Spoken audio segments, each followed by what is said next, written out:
ప్రభువు పేరిట మీ అందరికీ షలోం. ఈరోజు దేవుని వాగ్దానము. నీ హృదయములో నుండి జీవధారలు బయలుదేరును కాబట్టి అన్నిటికంటే ముఖ్యముగా నీ హృదయమును భద్రముగా కాపాడుకొనుము. సామెతల గ్రంథం 4వ అధ్యాయము 23వ వచనం. ప్రియ సహోదరి సహోదరులారా, ఈరోజు ఈ వాక్యము వినిచిన మీ అందరికీ మన ప్రభువును ప్రియరక్షకుడైన యేసు క్రీస్తు నామమున ఈ నూతన దినపు శుభములను వందనములను తెలియజేసినాను. ప్రియులారా, చదవబడిన లేఖన భాగమును మనము పరిశీలన చేస్తే మారు మనసు పొందిన హృదయము నుండి లేక క్రీస్తు రక్తములో కడగబడిన హృదయము నుండి జీవధారలు బయలుదేరుతాయి.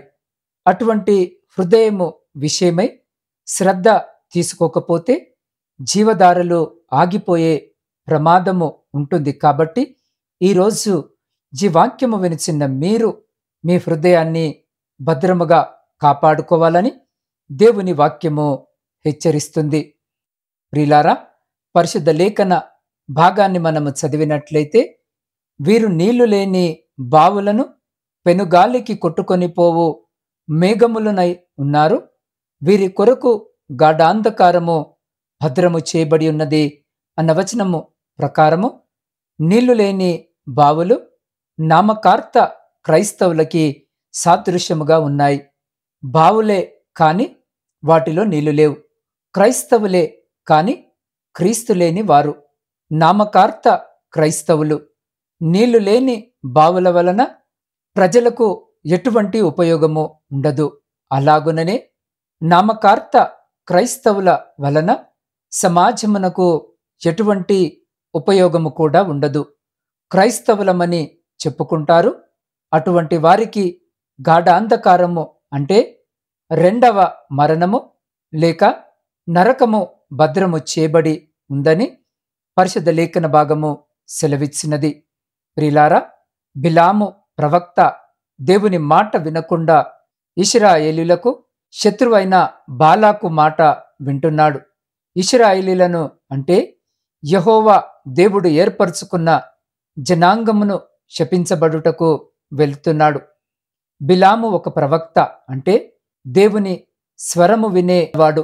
అయితే దేవుని మాటలకు తన హృదయంలో స్థానము లేదు. బాలాకు చూపించే లోక సంబంధమైన బహుమతిని ఆశించి తనకున్న తలాంతును కృపావరములను శత్రువుల కొరకు ఉపయోగిస్తున్నాడు. అందుకే నీళ్లు లేని బావి వలె ఉన్నట్లుగా పరిశుద్ధ లేఖన భాగములో మనము గమనించగలము. ప్రియులారా, అతని తండ్రి దాసులు త్రవ్విన బావులన్నిటినీ ఫిలిస్తీయులు మన్ను పోసి పూడ్చివేశారు అన్న వచనము ప్రకారము ప్రియులారా, పూడ్చివేయబడిన బావులు రక్షింపబడి పడిపోయిన విశ్వాసులకు సాదృశ్యముగా ఉంటున్నాయి.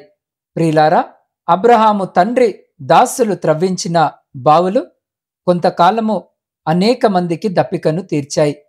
ఆ బావులలోని నీరు అనేకులకు ఆశీర్వాదకరముగా ఉన్నాయి. కొంతకాలము తర్వాత ఫిలిస్తీయులు అంటే ఇశ్రాయేలీయులకు శత్రువులు మన్ను పోసి వాటిని పూడ్చివేశారు. ప్రియులారా, మీరు రక్షింపబడిన తర్వాత మీ సాక్ష్యము, మీ ప్రార్థన జీవితము అనేకులకు ఆశీర్వాదకరముగా ఉండాలి. మీరు ప్రకటించిన సువార్తను విని క్రీస్తును అనేకులు రక్షకునిగా అంగీకరించి ఉంటారు. మీరు ప్రార్థించినప్పుడు అనేక స్వస్థతలు జరిగి ఉంటాయి. అపవిత్రాత్మలు వదిలిపోయి ఉంటాయి. అయితే కొంతకాలము మాత్రము తర్వాత మీరు విశ్వాసములో జారిపోయి ఉంటారు. శత్రువైన అపవాది మీ హృదయాన్ని అవిధేయత, అవిశ్వాసము అనే మన్ను పోసి పూడ్చివేసి ఉంటాడు. అప్పుడు తన తండ్రి అయిన అబ్రహాము దినములలో త్రవ్విన నీళ్ల బావులు ఇస్సాకు తిరిగి త్రవ్వించెను అన్న వచనము ప్రకారము శత్రువులు పూడ్చివేసిన బావులను ఇస్సాకు తిరిగి త్రవ్వించాడు. దేవుని నామమునకు మహిమ కలుగునుగాక. అవును ప్రియులారా, నీ విశ్వాస జీవితంలో పడిపోయిన స్థితిలో లేక పూడ్చివేయబడిన స్థితిలో ఉంటే మరొక అవకాశాన్ని ఈరోజు దేవుడు నీకిస్తున్నాడు. మరలా పూడ్చివేయబడిన నీ హృదయాన్ని తవ్వుకునే అవకాశాన్ని దేవుడు ఈరోజు నీకిస్తున్నాడు.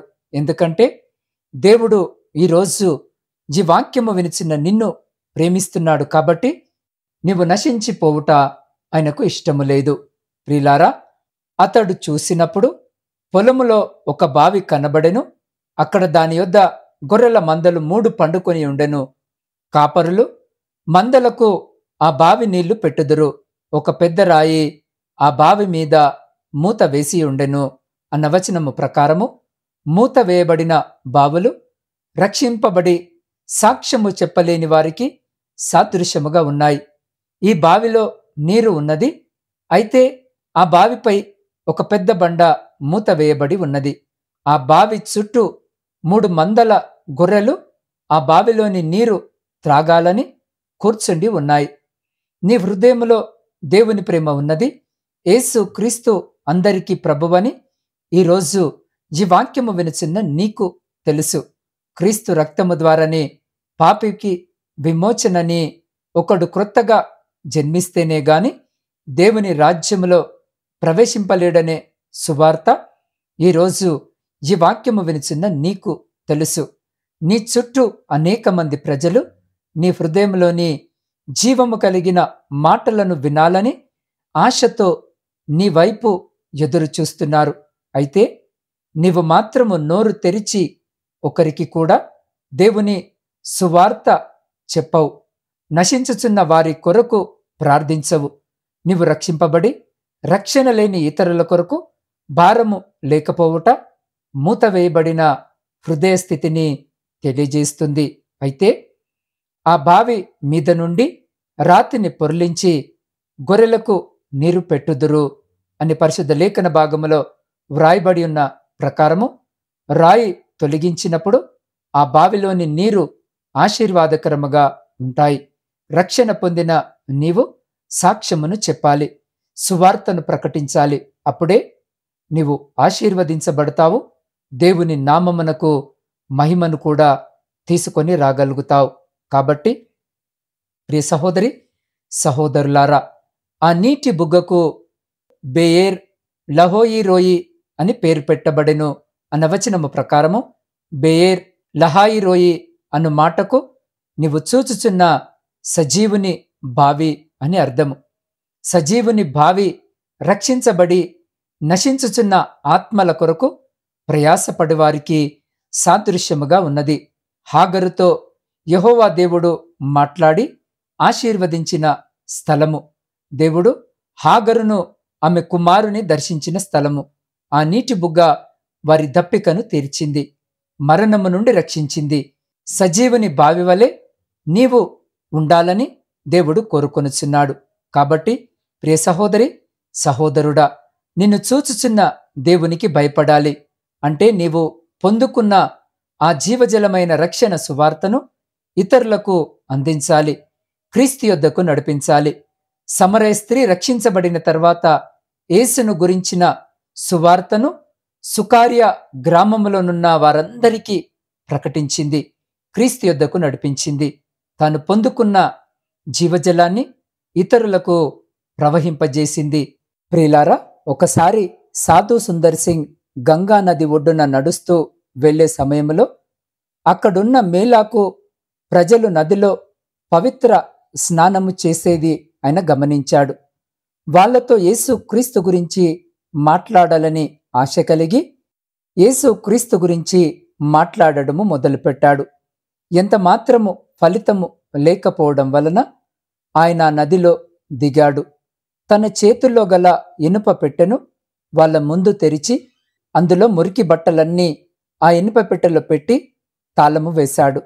ఆ పెట్టె నీటిలో ముంచి దానికి సబ్బు రాయడం మొదలుపెట్టాడు. ఏమి చేస్తున్నావు అనే వాళ్లకు నా బట్టలకు నేను మురికి పోగొట్టడానికి సబ్బు రాస్తున్నాను అని వారితో అన్నాడు. అందరూ ఆ విషయము విని నవ్వుకున్నారు. అప్పుడు పెట్టెలో గల బట్టలకు బయట సబ్బు రాస్తే ఎలా మురికిపోతుంది? బట్టలకు కదా సబ్బు రాయాల్సింది అని అక్కడున్న వారందరూ అన్నారు. ప్రియులారా, అందుకు సాధు సుందర్ సింగ్, మీ ఆత్మకు గల పాపము మరకలకు నది నీళ్లు ఏమి చేయలేవు. మీ శరీర మురికిని శుభ్రము చేయగలిగిన నీరు మీ ఆత్మలో గల పాపములను శుభ్రము చేయలేదు. మీ ఆత్మను పవిత్రపరచడానికి యేసు క్రీస్తు అనే దైవము శిలువలో రక్తాన్ని కార్చాడు. ఆయన రక్తము ద్వారా కడగబడి పవిత్రులుగా మారుతారు. మీకు కూడా సంతోషము సమాధానము కలుగుతుందని వారితో చెప్పాడు. వెంటనే వారు యేసు క్రీస్తు యొక్క సువార్తను గురించి ఆలోచించడం మొదలుపెట్టారు. అవును ప్రియులారా, ఈ దినము వరకు మన భారతదేశంలో అనేకులు మూఢనమ్మకాలతో చిక్కుబడిపోయి ఉన్నారు. సంతోషాన్ని, సమాధానాన్ని, సంతృప్తిని వెతుకుతున్న ప్రజలు ఏదైనా ఒకటి చేసి దానిని పొందుకోవచ్చు అని తలస్తున్నారు. వాళ్ళ యొక్క మనోనేత్రాలు తెరవబడాలి అంటే సువార్త ఒక్కటే మార్గం. ప్రియ సహోదరి సహోదరుడా, ప్రపంచములో మనిషిని యొక్క మనసులో కొంత సమయము సంతోషాన్ని, ఆనందాన్నిచ్చే అనేక కార్యాల మీద మనసు పెట్టబడుతుంది. ఎంత ఎక్కువగా మీరు లోకానుసారమైన కార్యాన్ని వెతుకుతూ వెళ్తున్నారో అంత త్వరగా అది ఇంకా కావాలి, ఇంకా కావాలి అని దప్పికను కలుగజేస్తుంది తప్ప తృప్తిని ఇవ్వనే ఇవ్వదు. ఇదే సత్యం.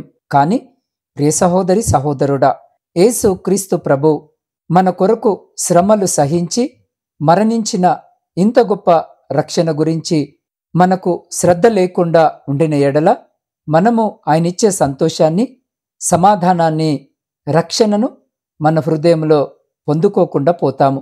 కాబట్టి సులువుగా ఆయన మీద నమ్మకము పెడదాం. ఆయన ఇచ్చే సంతోషము, సమాధానము, నిరీక్షణను మన హృదయంలో నింపుకుందాం.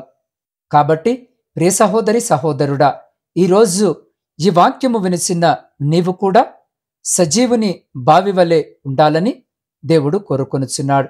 కాబట్టి అట్టి రీతిగా సజీవము కలిగిన బావి లాంటి జీవితాన్ని కలిగి ఉండేటటువంటి గొప్ప జీవితము ఈరోజు దేవుడు ఈ వాక్యము వినిచిన మీకును, మీ కుటుంబమునకును, మరియు మీ ప్రియులకు వారికి ఇప్పుడు ఎల్లప్పుడు సదా ఎల్ల కాలము దయచేసి మిమ్మల్ని అందరినీ ఆయన తన కనికరము కలిగిన రెక్కల చాటున సంరక్షించి కాపాడునుగాక.